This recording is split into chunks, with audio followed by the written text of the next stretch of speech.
Hola y bienvenidos al día 4 del entrenamiento para familias de recurso del Condado de Ventura, Hogares con Corazón, Cuidado en el siglo XXI. Mi nombre es Marisela Romero, yo soy una licenciada clínica de trabajo social. Estoy aquí para facilitarles el material. Estoy muy contenta de que nos pudieron acompañar el día de hoy. Comenzamos con el material. Objetivos de aprendizaje del día 4. Explicar, demostrar cómo se forma el apego y su importancia para la salud mental del niño. Definir el rol de la familia de recursos para ayudar al niño a formar y transferir apegos. Definir el rol de la familia de recursos como mentor familiar e identificar las estrategias para enriquecer y promover las conexiones y los apegos familiares. Definir la competencia, humildad cultural y articular su importancia para lograr resultados positivos para los niños y las familias. Definir la desproporcionalidad racial y explicar el rol que una familia de recursos puede tener para ayudar a abordar los prejuicios raciales. Identificar estrategias para utilizar en el trabajo hacia la competencia, humildad cultural. Explicar el rol que las familias de recursos tienen para ayudar a los jóvenes a desarrollar su identidad racial y étnica. Empezamos con este tema muy importante del apego, conexiones y crianza compartida. La conexión más profunda que los niños y los padres tienen es la mutua. El objetivo compartido es proteger a los niños, fortaleciendo las familias que tienen sus raíces en enfoques centrados en la familia para lograr la seguridad, la permanencia y el bienestar de los niños. Niños que tienen madres, padres y otros familiares involucrados desde el comienzo. Por eso es bueno incluir esas personas para el niño. Cada niño que ingresa en cuidado de crianza tiene apegos y conexiones. Las fortalezas de las familias son potenciales y se reconocen. Junto con los servicios necesarios para los niños y las familias, los objetivos de los padres deben alcanzar para ser reunificados con sus hijos. El apego describe la tendencia del bebé a buscar consuelo, apoyo, cuidado y protección de una pequeña cantidad de cuidadores. Sobre la base de las interacciones con cuidadores adultos, los bebés gradualmente aprenden a buscar consuelo y protección, no de cualquier persona, sino selectivamente de los cuidadores de los cuales aprendieron que pueden confiar. El apego, se cree que la tendencia de los bebés de formar apegos es tan fuerte que solo en entornos de cuidado muy inusuales e inadecuados no se desarrollan los apegos. Los bebés tienen una fuerte predisposición biológica a formar apegos con adultos que brindan cuidado, y también los adultos tienen una fuerte predisposición biológica de responder a los bebés. El apego se considera un componente esencial del desarrollo social y emocional de los primeros años, y las diferencias individuales de la calidad de las relaciones de apego son indicadores importantes de la salud mental. La consistencia y la disponibilidad emocional de los apegos son esenciales para promover el apego saludable. A través de las experiencias con los cuidadores, el bebé desarrolla expectativas sobre la confiabilidad de las figuras de apego para brindar consuelo, apoyo, cuidado y protección en momentos de necesidad. Estas expectativas guían la conducta de los bebés en relaciones íntimas y futuras. Este apego está conectado a la adaptación social futura del niño, y como cuidador deberá ser esta figura de apego para el niño para desarrollar de su salud y su futura salud mental y apegos.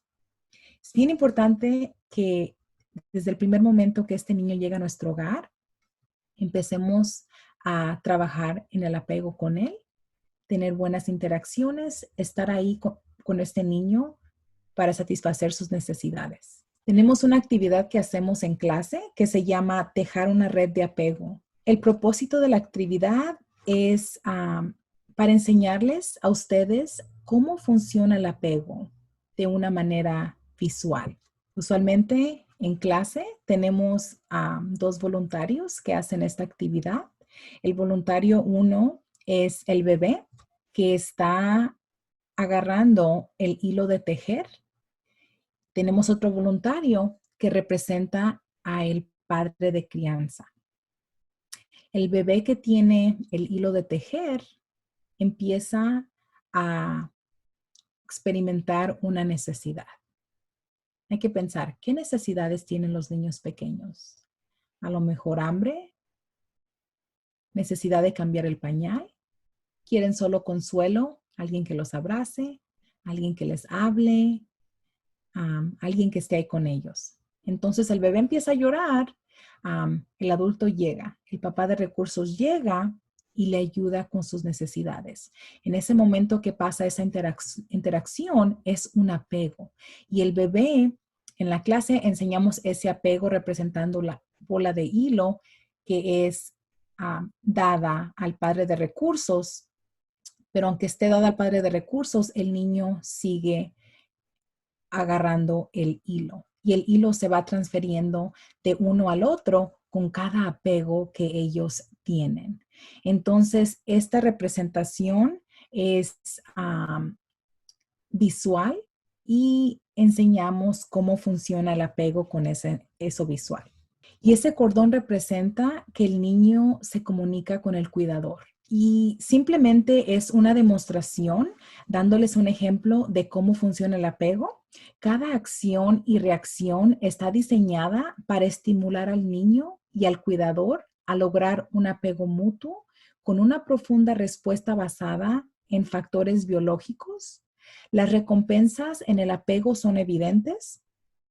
Cuando se satisfacen las necesidades del niño, el resultado es un sentido de seguridad y valor. El niño siente, me cuidan, me valoran, soy valioso, estoy seguro. Al mismo tiempo, el cuidador es recompensado por hacer un buen trabajo y este conjunto de recompensas también se basa biológicamente en el cerebro. Cada vez que el adulto le ayudó al niño a calmarse, el adulto se siente valorado, necesitado y competente. Estos mensajes que se aprenden a través de la repetición durante meses, primeros años, forman la manera en que los niños se relacionan con los demás y cómo ven el mundo. Ahora imaginen por un momento que el bebé comienza a llorar y el padre no está ahí para ayudarle. ¿Qué piensan ustedes que el bebé espera en ese momento? El bebé espera la respuesta de su padre, ¿verdad? El padre que lo calme, que trate de ayudarle a sentirse mejor. Y es difícil cuando el papá no está disponible para ayudarle al niño. Esto que sucede les enseña a los niños que un adulto competente no está ahí para ayudarlos. Los bebés y los niños se programan para esperar las respuestas, sea gratificante o no, que reciben en los años de apego temprano. Entonces, cuando tenemos un apego seguro, los bebés y los niños entienden que cuando ellos necesitan a alguien, alguien está ahí para ayudarlos. Para los niños, quienes sus necesidades son abordadas la mayoría del tiempo, no necesariamente todo el tiempo, pero la mayoría del tiempo, hace un patrón que puede funcionar. A través del apego aprendemos a sintonizar comunicación de dar y recibir. Este aprendizaje a través del apego seguro sirve a las personas en su vida adulta.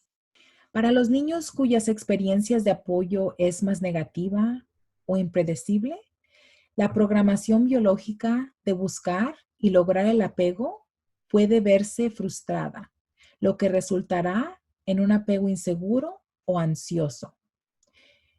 No nos, no nos pondremos demasiado técnicos sobre los diferentes estilos de apego.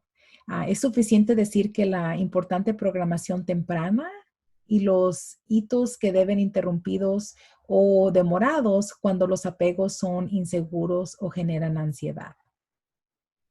No todos los niños en el sistema de bienestar se les hace difícil llegar al apego seguro, pero al apego es algo bien complejo y puede afectar a los niños bajo su cuidado. Entonces, entendemos que el apego temprano que es interrumpido deja a los niños sintiendo que no hay nadie seguro para ellos. Tener apego con un padre que era abusador, un niño que fue testigo de la violencia doméstica, aunque el apego estaba presente, causa trauma para el niño y afecta su desarrollo. Si el apego temprano fue positivo y fuerte y los problemas que llevaron al niño al cuidado de crianza ocurrieron más adelante de la vida, las pérdidas relacionadas con el abuso, negligencia, trauma y retiro se intensifican. La pérdida de una fuerte relación segura es muy grande. Es posible que algunos de ustedes en los puntos que nombraron están pensando en que representaban a alguien que aman con alguien que ustedes tienen su apego y a lo mejor alguien que falleció. Pensar en nuestras propias pérdidas nos ayuda a tener empatía con el dilema de los niños que son separados de su cuidador de apego primario. Como resultado de pensar en los apegos juntos, también podemos pensar en algunas maneras para mantener los aspectos positivos del apego, incluso cuando los niños no pueden vivir en casa o regresar a casa de manera segura. Siempre trate de apoyar el apego durante la colocación y también podemos apreciar el dilema que siente el niño cuando uno piensa en sus propios apegos.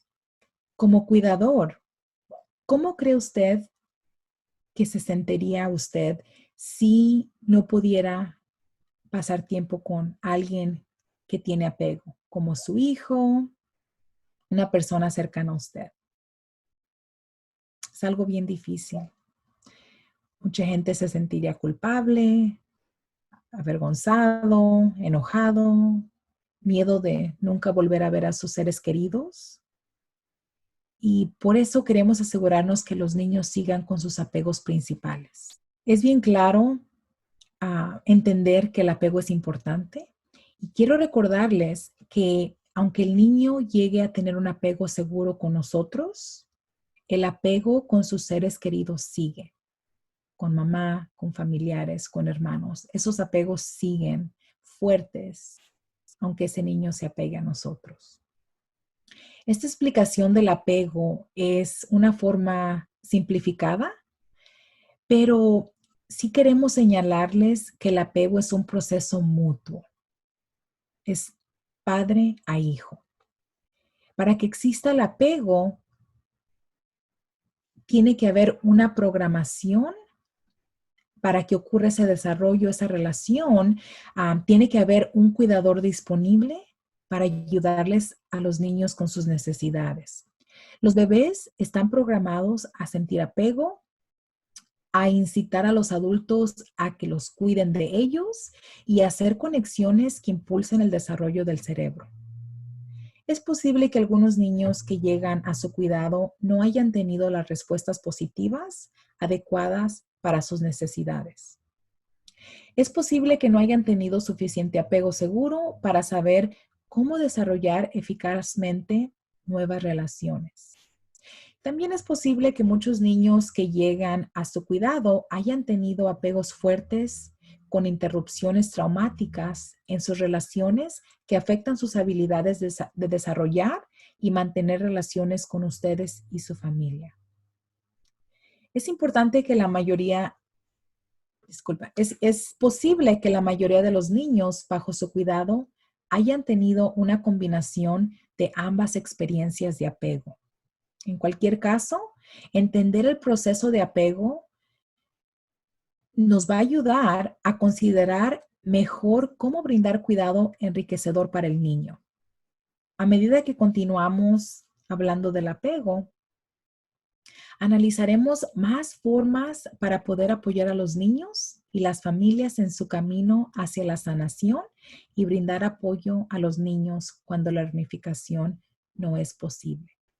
Y recuerden que el apego es un trabajo de vida, desde bebés hasta toda la trayectoria de la vida de los seres humanos. Ahora tenemos una actividad de 5 conexiones. En el día 3, hablamos sobre las transiciones y la pérdida que los niños experimentan durante su tiempo en cuidado de crianza. Ahora que analizamos la importancia del apego, miremos con más atención cómo el apego y las pérdidas pueden sentirse. Quiero que piensen en 5 conexiones más cercanas de su vida y que las anoten en unos papelitos. Los papeles son solo para ustedes, nadie los va a ver, es algo privado. Pueden escribir conexiones de personas, lugares o cosas. Puede ser una comunidad, un grupo. Ahora les voy a dar mis propios ejemplos para que ustedes tengan una idea de sus propias conexiones. Cada uno de ustedes va a escribir en un papelito sus conexiones y las mías son mi madre, mi hermano, mi salud, mi carrera que incluye mis propios niños de crianza y mis gatitos y perrita. Estas son mis 5 conexiones. Y ahora les toca a ustedes escribir sus 5 conexiones en 5 papeles. Ahora que ya escribieron sus conexiones, me gustaría pedirles que miren a sus conexiones enfrente de ustedes y escojan cuál conexión de esas 5 es la que vamos a deshacernos primero. Escojan cuál conexión dejarían ustedes primero. Yo sé que es algo difícil. Yo sé que es una decisión fuerte. Piensen cómo sería su vida sin esa conexión. Vamos a escoger de las 4 conexiones que tenemos, vamos a elegir cuál es la siguiente conexión que dejaríamos. Algunos de ustedes no quieren ni pensar acerca de dejar una conexión. Tenemos reacciones fuertes al pensar de dejar a alguien, una persona, alguien querido de nosotros. Mucha gente cuenta que es demasiado difícil comprender cómo sobreviviría, demasiado doloroso eliminar una conexión. Y aunque uno piensa que no, sabe que no es real, de todos modos es difícil. Ahora, de las 3 conexiones que nos quedan, ¿cuál conexión se iría después? Pensando cómo nuestra vida cambiaría. Les pregunto yo a ustedes, ¿cuál de las pérdidas de sus papeles creen que los niños en cuidado de crianza han experimentado? Unos ejemplos de respuesta que tenemos son todas o casi todas de nuestras mismas conexiones. Los niños han perdido personas, lugares, debido a la negligencia, al abuso y al retiro de sus hogares. Han perdido sus padres, hermanos, el hogar, sus pertenencias, muchas veces la escuela también. Pensando en esto, por un momento piensen, can you not, mama? Can you leave? Leave. Stitch, I'm gonna close the door on you. Okay. Pensando en, I'm gonna start again from just where I left off. 3, 2, 1.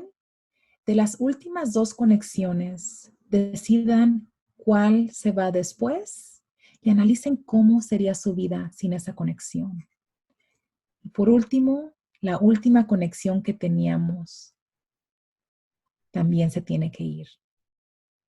Sean honestos con ustedes mismos, ¿cómo se sintió escoger una conexión sobre la otra? ¿Cómo se sintió pensar en no tener ese ser querido, esa cosa querida, ese lugar, esa locación, como una conexión de nosotros? Vamos a analizar cómo algunos de ustedes a lo mejor se negaron, no quieren pensar en esta actividad. ¿Cómo piensan ustedes que un niño que no tiene las herramientas para comunicarse enseñaría esa negación, negarse a dejar una conexión? Unas respuestas comunes son: los niños escapan, se mantienen un sentido de que volverá mamá o papá, incluso tienen esperanza de que van a regresar con mamá o papá pronto. Muchos niños quieren mantener sus conexiones, incluso prohibidas. Muchos de ustedes pensaron entre ustedes mismos de la necesidad de identificar las conexiones que los sostendrían durante sus propias pérdidas. Quiero invitarlos a pensar en cómo nuestra respuesta natural a solo la idea de pensar de una pérdida profunda. Eso nos va a ayudar a pensar y entender un poquito más acerca de las pérdidas que los niños de crianza experimentan. Esperamos convertirnos en una de esas conexiones para los niños en su cuidado. Lidiar con las pérdidas es difícil para todos y para muchas familias en el sistema de bienestar infantil, el trauma y la pérdida son la base de las conductas y eventos que llevaron a los niños al cuidado de crianza. Debemos tener en cuenta las pérdidas básicas que los niños deben enfrentar cuando llegan a nosotros. Esto nos va a ayudar a analizar más profundamente nuestras propias habilidades y fortalezas para ayudar a los niños y las familias a sanar. Ahora que aprendimos un poquito más sobre la importancia de las conexiones y de lidiar con las pérdidas, analicemos más de cerca la historia de otro niño. Recuerden, las historias de los niños que leemos en este entrenamiento son reales, pero cambiamos los nombres y las imágenes. Birdie es su apodo porque en una ocasión pensó que ella podía alejarse volando. Saltó desde el techo y se rompió el brazo, o su ala, como dice bromeando. Pero no fue broma.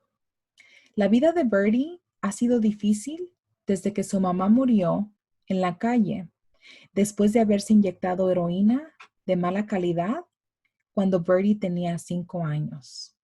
Su papá dijo que él se quedaría con ella, pero su adicción lo hizo difícil.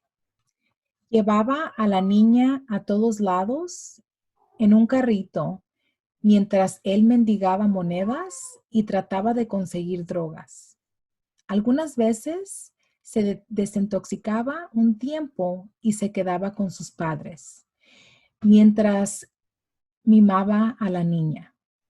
Luego lo echaban todo a perder y lo echaban de ahí. Vivían en sofás a medida que cambiaban de un vecindario a otro en el centro de la ciudad. Ella no solía llorar entonces y no suele llorar ahora. Finalmente, alguien se percató de su papá, que él no la estaba cuidando y que tenía una menor de 8 años con él. Y un día el Estado los estaba esperando donde llegaron a dormir. Tuvieron que venir policías para ayudarle a desprenderse de la niña. Él siguió tratando de rehabilitarse. Es todo lo que tenía que hacer, pero no podía pasar de la primera semana sin escabullirse o darse de baja por sí mismo. De acuerdo a las cuentas de Birdie, ha estado en 7 familias de apoyo, 5 refugios, incluyendo 2 veces en la casa Joshua, y ha escapado y vivido en la calle una y otra vez. El año pasado encontró a su papá e hicieron un acuerdo. Él iría a rehabilitación, a desintoxicarse y ella regresaría a quedarse en un hogar para que el juez le permitiera vivir juntos. Birdie ha empezado a instalarse en su hogar, aunque ha estado claramente incómoda en la transición. Birdie se queda en su habitación la mayor parte del tiempo, pero se reúne con la familia cuando se le pida. Por ejemplo, durante las comidas o actividades, le tienen que decir a toda la familia qué está haciendo. La escuela ha sido especialmente difícil debido a sus escapadas y múltiples colocaciones. Se ha puesto a Birdie en el 6º año y está entre las mayores en edad de la clase, lo que le hace sentirse apenada. Necesita tener tutela y ayuda adicional para casi todas las clases y la escuela ya advirtió que pudieran no ser promovida al 7º año, el próximo ciclo escolar. Durante la clase, los maestros reportan que Birdie parece ausente y aburrida. La maestra de inglés de Birdie cree que es posible que nunca haya aprendido a leer de manera fluida y ha pedido una serie de pruebas. Usted se ha percatado que Birdie siempre usa blusas de manga larga y entiende por qué dijo la trabajadora social que en el pasado Birdie solía hacerse heridas en sus brazos y piernas debido a su historial de autolesiones. La trabajadora social le ha pedido tomar nota de cualquier señal de sangre, rasguños o marcas inusuales o cualquier cosa que pudiera indicarle que esta conducta ha empezado nuevamente. Hasta ahora, su piel ha quedado marcada, pero está limpia y no ha habido señales de recurrencia. Socialmente, Birdie no ha hecho amistades, aunque es amable y paciente con los niños menores en su hogar.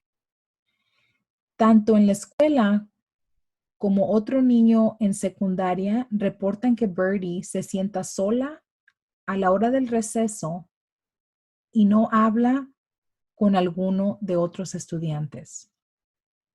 Al preguntársele en clase, algunas veces responde y otras sencillamente se encoge de hombros y dice que no sabe la respuesta a la pregunta.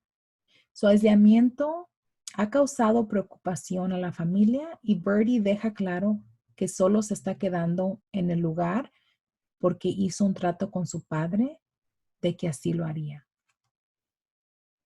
Escuchando esta historia, ¿cuáles son sus respuestas emocionales, sentimentales al escuchar la historia de Birdie? Unas respuestas: enojo hacia el padre, tristeza por Birdie, temor a no poder manejar propias emociones si un niño les cuenta sus historias, miedo de saber qué sucede, ese tipo de cosas a los niños en sus familias y hogares. Y gente cuenta que las experiencias les recuerdan a algo que les sucedió a ellos. También les pregunto, ¿cuál fue su primera reacción cuando terminaron de leer la historia de Birdie? ¿Qué acciones pensaron tomar por ella? Y algunas respuestas de ejemplo son: quisiera salvar a esa niña. Quiero borrar esas experiencias. y no quiero tener contacto con las relaciones de ese padre. Y estas respuestas son normales y es bueno entender y pensar de nuestras propias respuestas sabiendo las historias de los niños. Ahora tenemos una actividad que se llama ponerse en los zapatos del otro.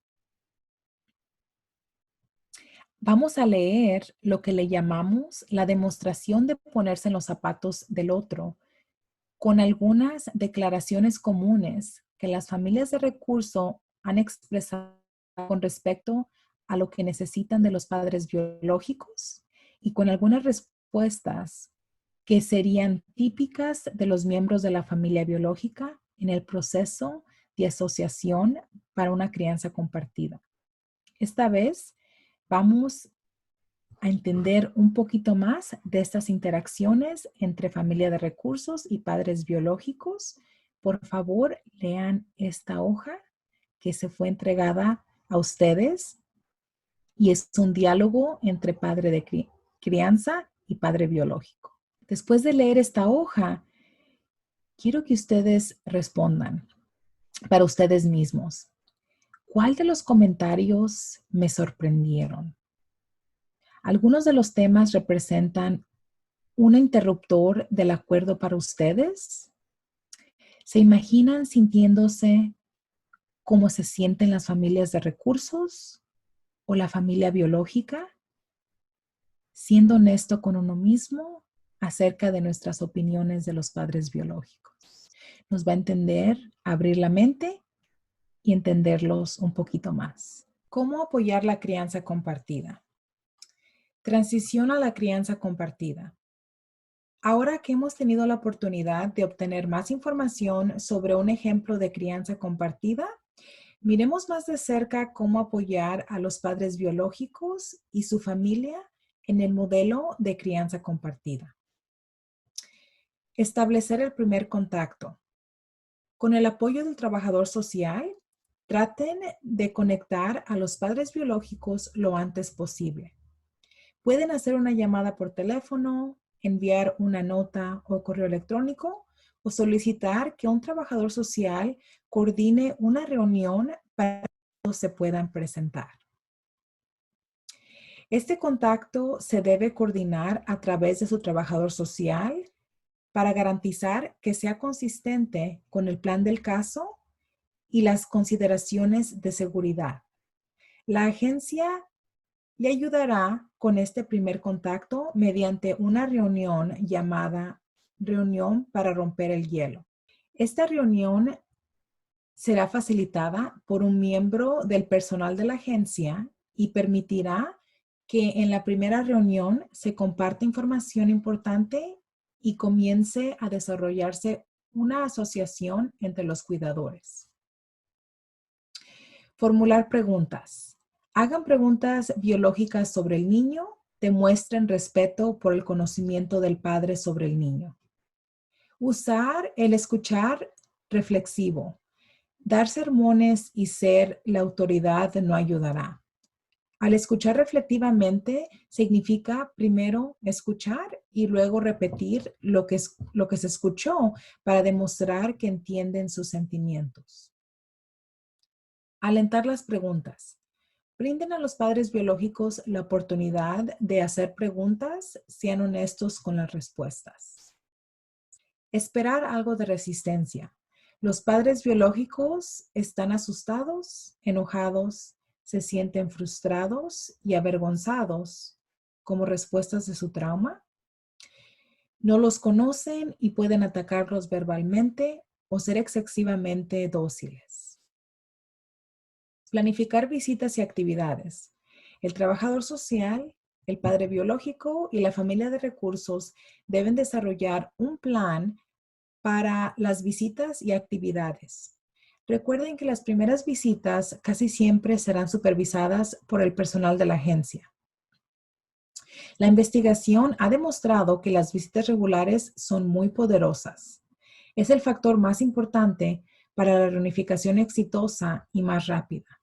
Las visitas son un fuerte indicador de la reunificación. Cuando más rápido comiencen las visitas después del retiro, hay más probabilidad de que se cumpla. Si un niño ve a sus padres biológicos al menos cada 2 semanas, el niño demuestra menos problemas de conducta, menos ansiedad y menos depresión. Podrán ser invitados a participar de las visitas con la familia como parte de la implementación de QPI de Hogares con Corazón del Condado de Ventura. Tenemos que ser positivos. Hablen de manera positiva al niño sobre sus padres biológicos. Nunca hablen de manera negativa, verbal o no verbalmente, sobre la familia biológica, al niño o cerca del niño. Desarrollar las fortalezas. Es importante desarrollar las fortalezas del padre biológico, quien probablemente no haya escuchado muchas cosas buenas sobre sí mismo. Mantener el contacto. Las familias de recurso deben considerar continuar la relación después de la reunificación. Deben ofrecer seguir siendo involucrados, cuidando al niño a veces o mediante actividades familiares juntos. La reunificación puede ser estresante. El apoyo de las familias de recursos pueden ayudar a las familias a permanecer unidas con éxito. Les ofrezco una pregunta de reflexión. ¿Con qué creen que las familias de recursos pueden tener dificultades para seguir adelante con la crianza compartida? Unos ejemplos de respuestas. A medida que me encariño más con él, es posible que me guste menos la idea de que el niño regrese con sus padres. A medida que conozco mejor al niño, puedo sentir sentimientos con respecto a cómo el padre lo trató o descuidó antes de la colocación. Otra respuesta. Las tradiciones y valores de nuestra familia pueden chocar, lo que puede ser confuso para el niño en cuidado de crianza y mis hijos. Los niños pueden tratar de que los padres tengan conflictos con respecto a límites, normas, etcétera, para obtener los resultados que quieren. Y otra pregunta de reflexión. ¿De qué maneras pueden mantener la conexión después de la reunificación del niño con la familia? Y unos ejemplos de respuesta tenemos seguir siendo un miembro de la familia extendida o una red de seguridad manteniéndose en contacto. Participar en eventos especiales, brindar cuidado de revelo o cuidado infantil con el tiempo, visitar al niño y la familia con el tiempo. Los niños y el niño reunificado pueden mantener contacto y conexión. Recuerden que no solo están brindando cuidado de crianza para el niño, están asesorando a una familia.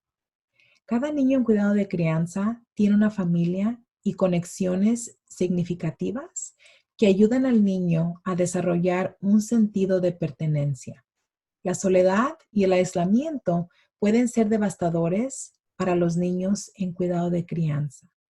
Por lo tanto, los cuidadores deben reconocer la importancia de establecer algunas formas de conexión con la familia biológica para el beneficio del niño bajo su cuidado. Cuanto más coopere la familia de cuidado de crianza y la familia biológica, más fácil será para los niños desarrollar y mantener relaciones de confianza con los adultos en sus vidas. Cada condado es una comunidad diversa con niños de muchos antecedentes. Para garantizar el éxito cuando trabajan con niños y sus familias, es importante valorar, respetar y responder adecuadamente a las diferencias culturales.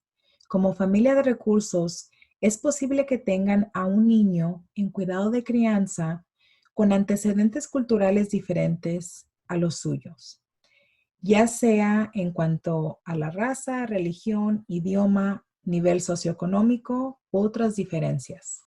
Para promover un sentido de identidad y normalidad para el niño y para el bienestar emocional del niño y lograr resultados a largo plazo, no solo es importante ser sensible y respetar las creencias culturales únicas y los valores del niño y su familia, también es fundamental ser conscientes de sus propias creencias y valores culturales para poder medir sus propias respuestas. Tenemos esta oración que dice: la cultura es para los humanos lo que el agua es para los peces.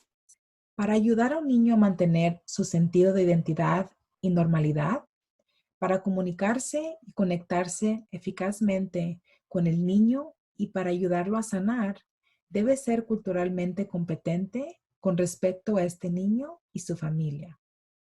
Además, si bien la ley prohíbe la colocación sobre la base de la raza, deben evaluar su propia habilidad para criar eficazmente a niños de otras culturas, incluyendo raza, grupo étnico, religión, preferencias sexuales y muchas cosas más.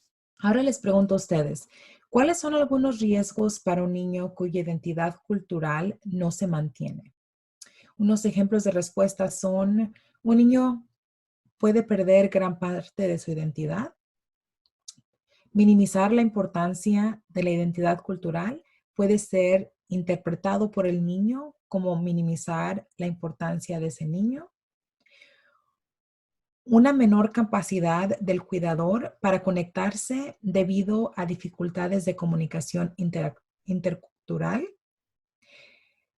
Y recuerden la actividad de 5 conexiones que hicimos en otro día, cuando les pedimos que escribieran sus conexiones y quitaran una a la vez.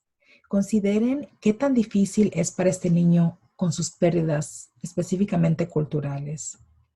Sabemos que los niños en cuidado de crianza pueden enfrentar la pérdida de muchas conexiones que los hacen ser como son.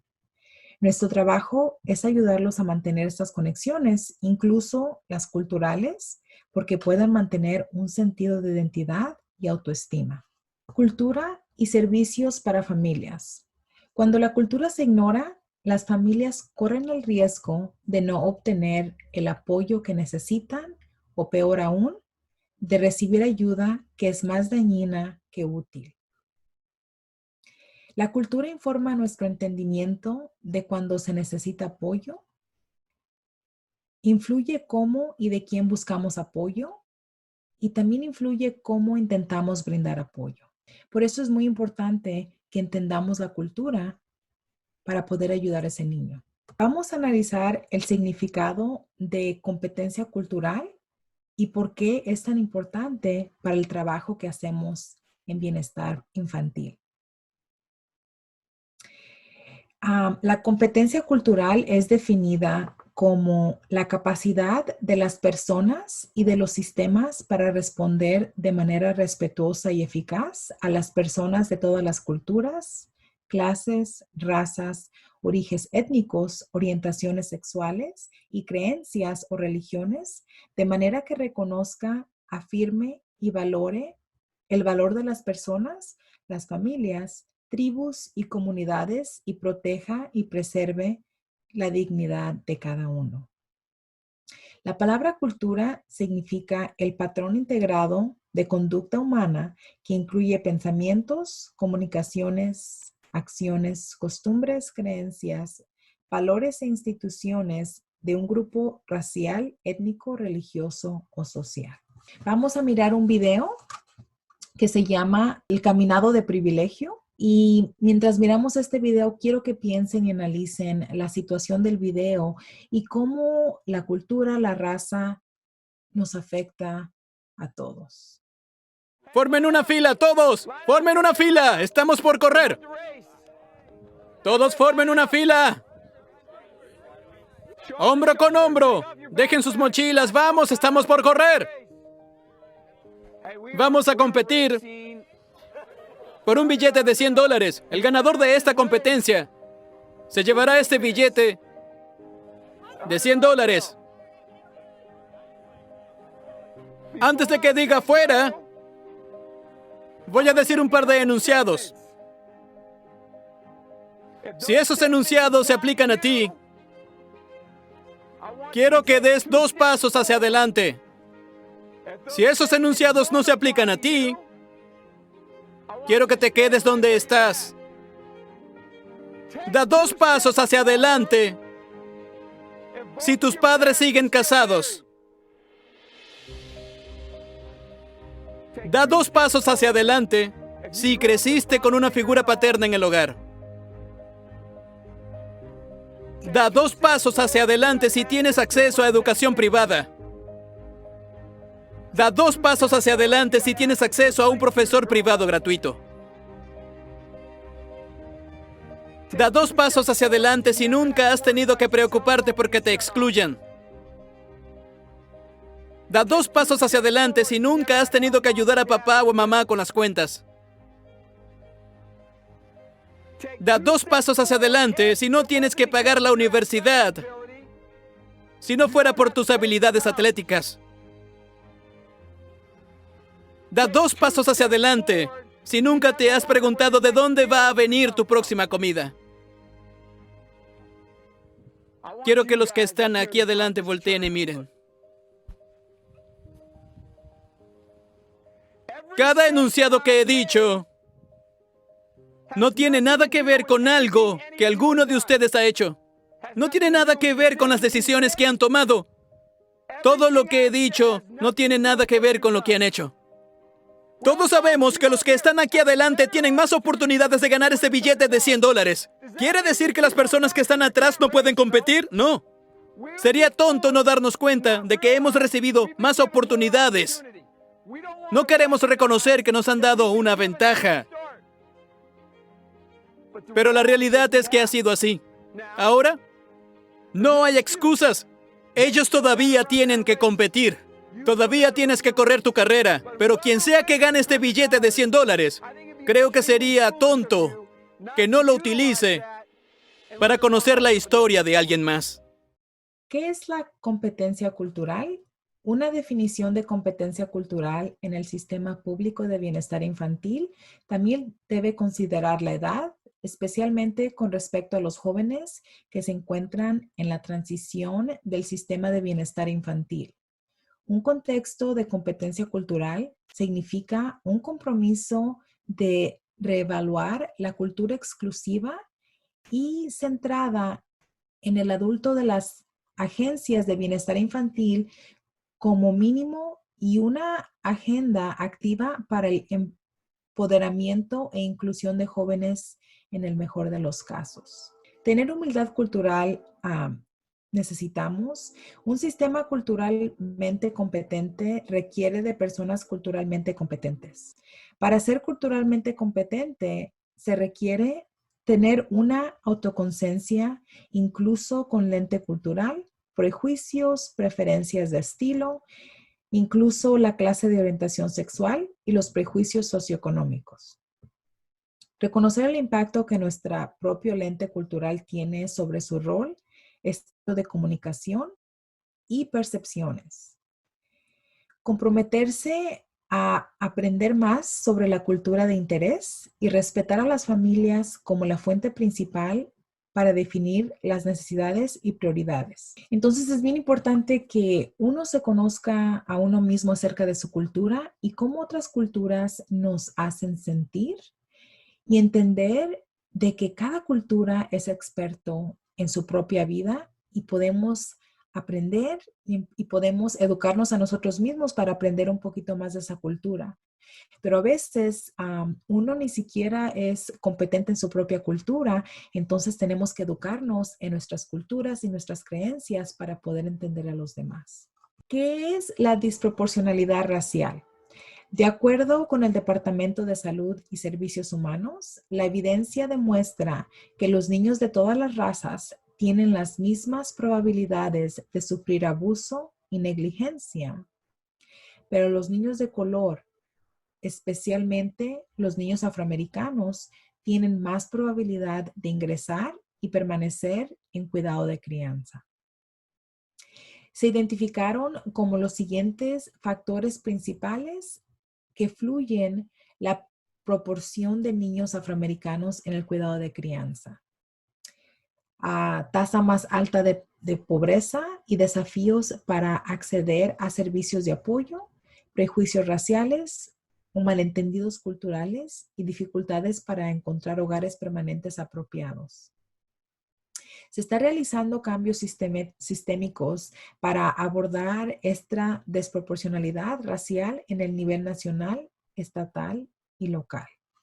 ¿Y qué requiere la humildad? Una de las cosas más importantes que vamos a platicar en cómo ayudarles a los niños a hacer su propia identidad es esta competencia cultural.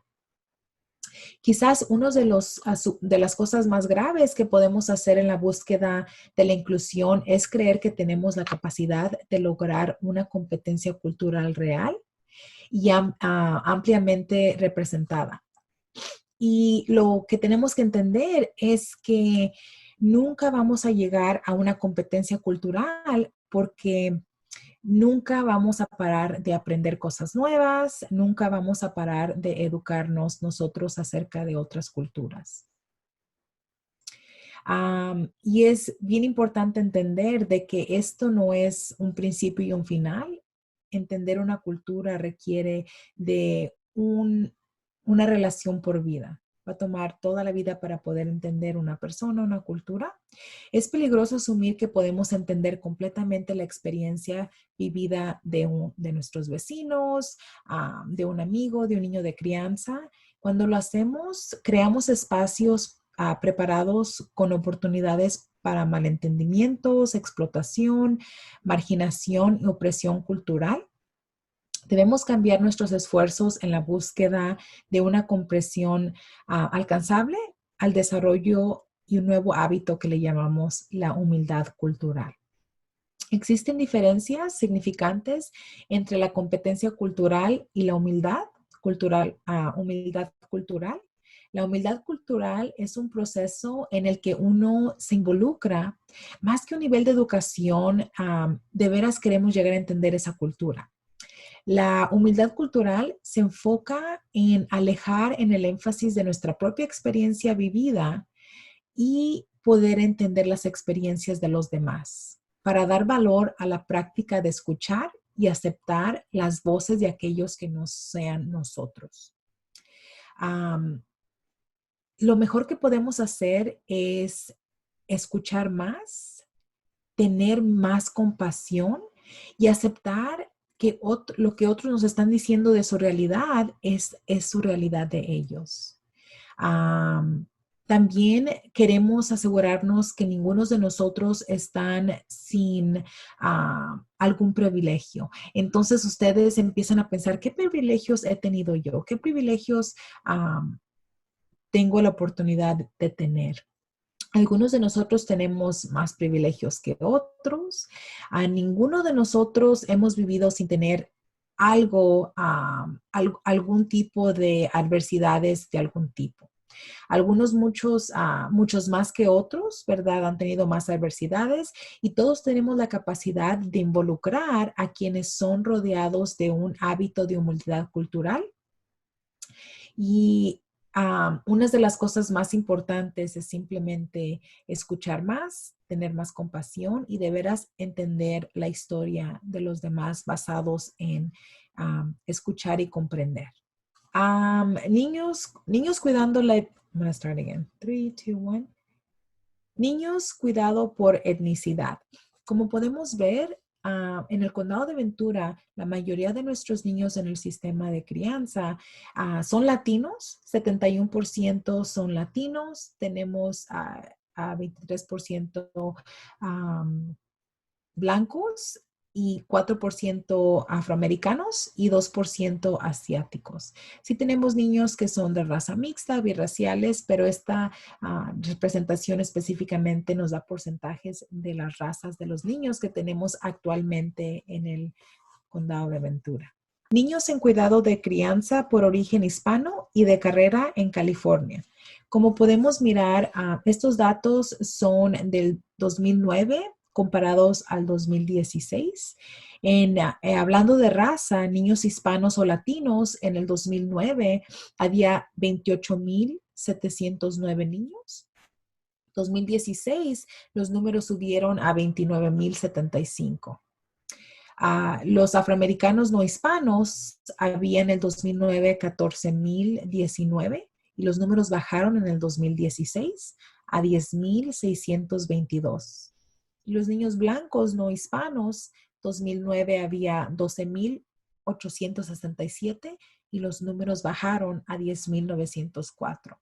Como estamos mirando las estadísticas, los niños hispanos o latinos son los que están entrando más al sistema de crianza comparados del 2009 al 2016. Desproporcionalidad racial, factores contribuyentes. Algunos de los factores que aportan dificultades para los niños que salen del cuidado de crianza y a la reunificación con sus familias incluyen cosas como falta de vivienda, falta de confianza en el sistema de bienestar infantil, falta de servicios culturales y lingüísticamente sensibles de salud mental y abuso de sustancias, falta de apoyo y otros servicios en los barrios de bajos ingresos. Y ustedes quiero que piensen por un momento, ¿por qué piensan que existe la desproporcionalidad racial? Como los estudios siguen, las investigaciones siguen, queremos ser parte de estos cambios. Queremos mantenernos informados de cómo ayudar. Y estas son las formas que podemos ayudar.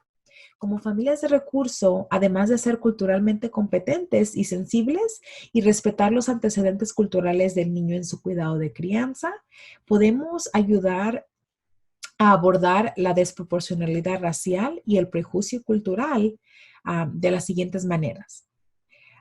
Mediante la crianza compartida, queremos involucrar al padre biológico en el proceso de toma de decisiones con respecto al niño.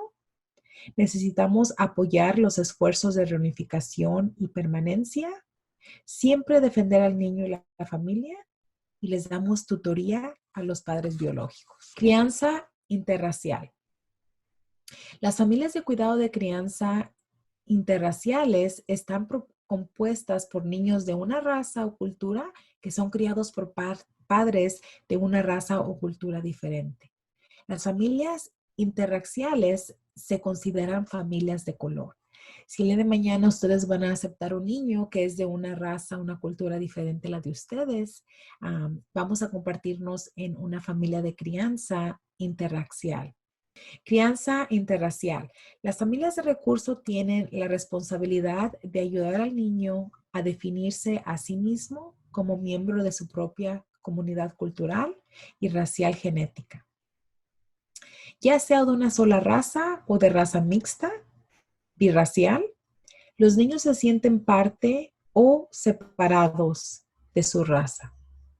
Sin la conexión a sus propias raíces, un niño afroamericano, hispano, que es criado en un mundo de blancos, se sentirá separado de las personas blancas que lo rodean, aunque esté con ellos. También se sentirá separado de las personas afroamericanas e hispanas que se parecen a él y que tienen la conexión, los mismos antecedentes culturales, pero no tienen conexiones a ellos. Lo mismo puede suceder con un niño blanco que es criado por una familia de color. Entonces queremos entender que cuando un niño que no es de nuestra misma raza llega a nuestro hogar, queremos que ese niño esté rodeado de personas que se parecen a él, que pueden ofrecerle experiencias culturales similares. Otra consideración es la diferencia que pueden tener con respecto a la religión. Las personas de religión cristiana, judía, musulmana, testigos de Jehová y adventistas del séptimo día, por ejemplo, no comparten las mismas creencias y costumbres con respecto a la dieta diaria. Entonces vamos a trabajar con niños y con familias que tienen creencias diferentes, religiones diferentes, comen comida diferente, tienen diferentes costumbres y nos va a tocar tener esa mente abierta para llegar a esa humildad cultural.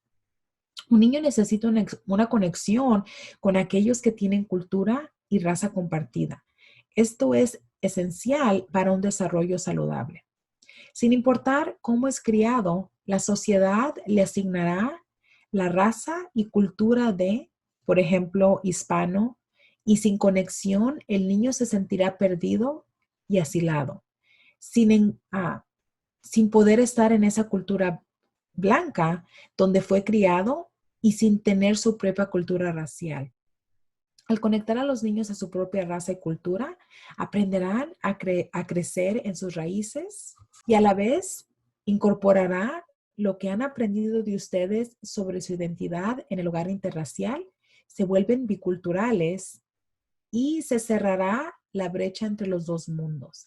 Entonces, enseñándole al niño nuestras propias culturas.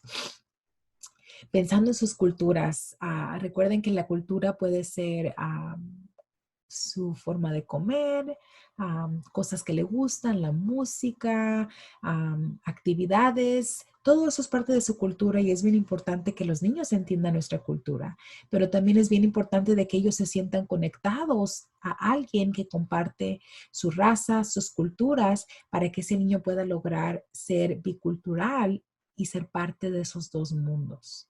Tareas para la crianza interracial. Los niños que viven en hogares interraciales necesitan padres que reconozcan su necesidad de conocer sus raíces culturales.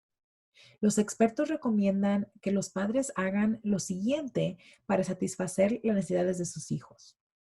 En primer lugar, interactuar con personas de la raza de su niño, hacerse amigos de personas de todas las culturas, valorar la diversidad.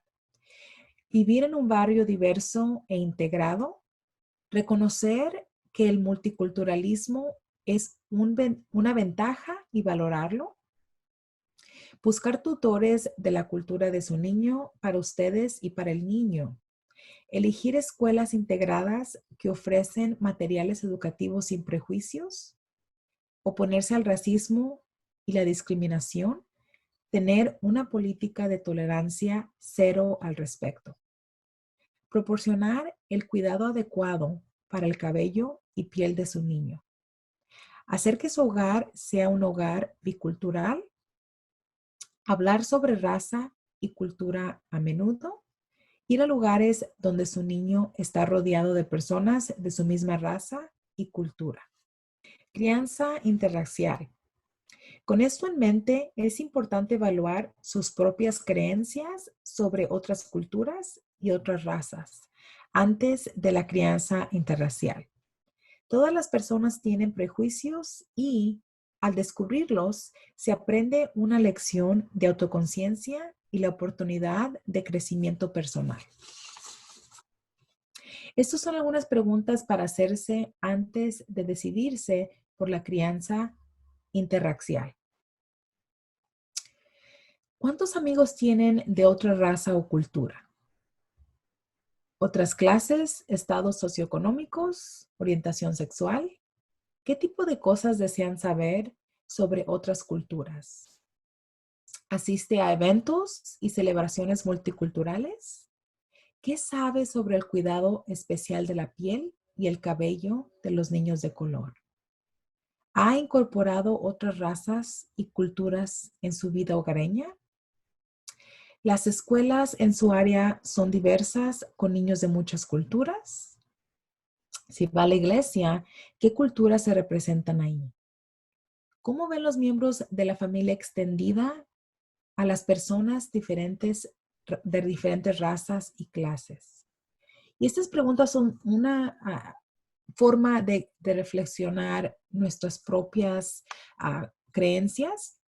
Y es bien importante educarse de otras culturas, niños que son de raza mixta, educarse en su cuidado de piel y su cuidado de cabello es algo esencial para poder ser los mejores padres que podamos para niños que no se parecen a nosotros. Los 5 elementos esenciales para un sistema de cuidado culturalmente competente. Un sistema de cuidado culturalmente competente permite a las personas trabajar con eficacia, interactualmente y demostrar una capacidad de incorporar, por ejemplo, los 5 elementos esenciales de la competencia cultural en todos los aspectos de elaboración de políticas, administración, práctica y prestación de servicios e involucra la manera sistemática a los consumidores, personas interesadas clave y comunidades. Y los 5 elementos de la competencia cultural incluyen la capacidad de valorar, aceptar y respetar la diversidad, realizar autoevaluación cultural, manejar las dinámicas inherentes cuando las culturas interactúan, adquirir un conocimiento cultural institucionalizado, adaptar la prestación de servicios para acomodar la diversidad. Tenemos que hacer una autoevaluación, ¿verdad? Siéntense ustedes o con su familia y hay que hacer una lista de nuestras creencias, de nuestros valores, nuestras costumbres, ¿verdad? ¿Quiénes somos nosotros como personas para poder entendernos a nosotros mismos y así poder hacer a un niño entender nuestra cultura y nosotros también mantenernos con la mente abierta y entender la cultura de los demás? Ahora vamos a hacer una actividad de crianza interracial, cómo responder a las preguntas difíciles. Durante esta actividad analizaremos algunas preguntas comunes sobre lo que ustedes y el niño en cuidado de crianza pueden experimentar. Algunas de las preguntas que ustedes y el niño enfrentarán pueden enfocarse en estar en cuidado de crianza. Otras personas pueden enfocarse en cuestiones de raza y cultura. Esta actividad les permitirá comenzar a explorar cómo equipar al niño con posibles respuestas a estas preguntas difíciles, fortaleciendo su sentido de identidad racial y autoestima y ayudándolos a poner límites. Si tienen un historial de abuso, los límites son un concepto confuso y los niños en cuidado de crianza pueden creer que son propiedad de alguien y que no existen los límites. Las respuestas pueden ayudar a los niños a entender que la historia de su vida es privada, como lo es su cuerpo, y que tienen el poder de elegir con quién compartir su historia privada y con quién no. Las respuestas que brinden cuando se enfrentan a estas preguntas difíciles también serán ejemplos para los niños. Algunas de las preguntas difíciles que vamos a enfrentar siendo padres de crianza, especialmente con gente que conocemos, gente quiere saber, puede ser un vecino, puede ser maestros, puede ser una persona extraña en la tienda. Nos van a hacer muchas preguntas. Al niño le van a hacer muchas preguntas también y es bien importante enseñarles al niño a decir que no se siente a gusto respondiendo o que es algo privado. Muchas veces a los niños les preguntan, ¿ella es tu mamá verdadera? ¿Verdad? Y el niño puede responder que es algo personal. No, no quiero responder. Y dependiendo la edad del niño, la personalidad del niño, el niño puede que diga, sí, es mi mamá. Porque recuerden que en ese momento representamos esa figura materna, esa figura paterna para ese niño. También muchas veces los niños reciben preguntas de gente, ¿por qué no te pareces a tu mamá? ¿Por qué no te pareces a tus hermanos? Y muchos niños, ¿verdad? Queremos que respondan como ellos se sientan seguros y capaces, siempre respetando esas barreras, esos límites. Dependiendo de la edad del niño, pueda que el niño sea, todos somos diferentes, o mi familia me quiere aunque no me parezca a ellos. También hacen preguntas de por qué estás en el sistema de crianza. La gente quiere saber, ¿por qué entraste al sistema? Y dependiendo la persona, el lugar, el niño puede compartir o el niño puede decidir que no va a compartir. Uno puede decir que no nos sentimos a gusto respondiendo o el niño puede responder como él se sienta a gusto. Unos de los niños que yo trabajo responden, mi mamá necesitaba ayuda y yo necesitaba un lugar seguro donde vivir. También les preguntan a los niños, ¿extrañas a tus papás biológicos? Y muchos niños, dependiendo la edad, adolescentes usualmente dicen no quiero hablar de eso. Y los niños más jóvenes usualmente responden siempre sí. Los extraño, pero no quiero compartir. A nosotros, a los padres de recursos, nos van a hacer preguntas bien interesantes también a la gente. ¿De dónde lo sacaste? ¿De dónde salió ese niño? Y ustedes pueden tomar la decisión de educarlos del sistema de crianza, si nos sentimos a gusto en ese momento. Algo que yo sí recomiendo es dependiendo la persona, dependiendo la circunstancia, no contar, ¿verdad? Es mi niño de crianza. Puedes decir, este es el niño y dar su nombre, pero es un poquito desagusto y muy injusto de decir, es mi niño de crianza y este es mi niño biológico. Todos son nuestros niños. Entonces, cuando nos pregunten, podemos responder, ¿verdad? Educar a la gente al sistema de crianza. También podemos decir que es algo personal o que esto no es un lugar para platicar de eso. También nos van a dar muchas alabanzas. ¡Wow! Tiene mucha suerte ese niño de que lo hayas recogido, de que tú seas su familia de crianza. Y siempre nos gusta responder, ¿verdad? Nosotros somos los de la suerte, nos ha cambiado la vida, lo queremos mucho. Nos van a hacer preguntas, wow, ¿tú tienes hijos propios?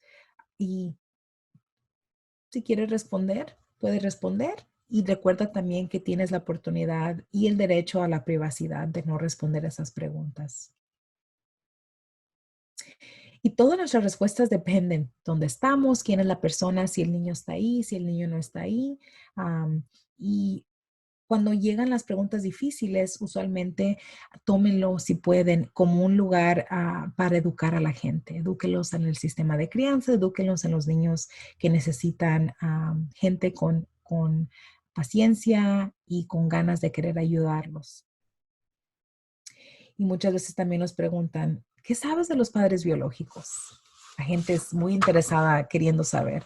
Y recuerden que es algo privado. Queremos honrar a mamá o papá biológico y no queremos dar información que no sea pertinente a esa persona. Entonces, queremos asegurarnos de que estamos siguiendo eso, estamos honorando a mamá y papá. En general, ¿verdad? Deben enseñarle al niño de que no tiene la obligación de responder ninguna de estas preguntas si el niño no se siente cómodo. El niño decide cuándo compartir su historia de vida, qué información el niño quiere compartir, y no es nuestra historia para contarla, esa es la historia del niño. Pueden guiar esta conversación y prepararlos para las preguntas difíciles y permitirles a los niños responder a ellos mismos.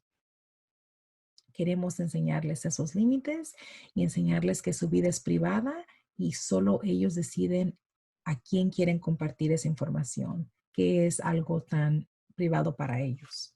Recuerden que este es el próximo paso, conectarse con alguien para el proceso de solicitud de aprobación.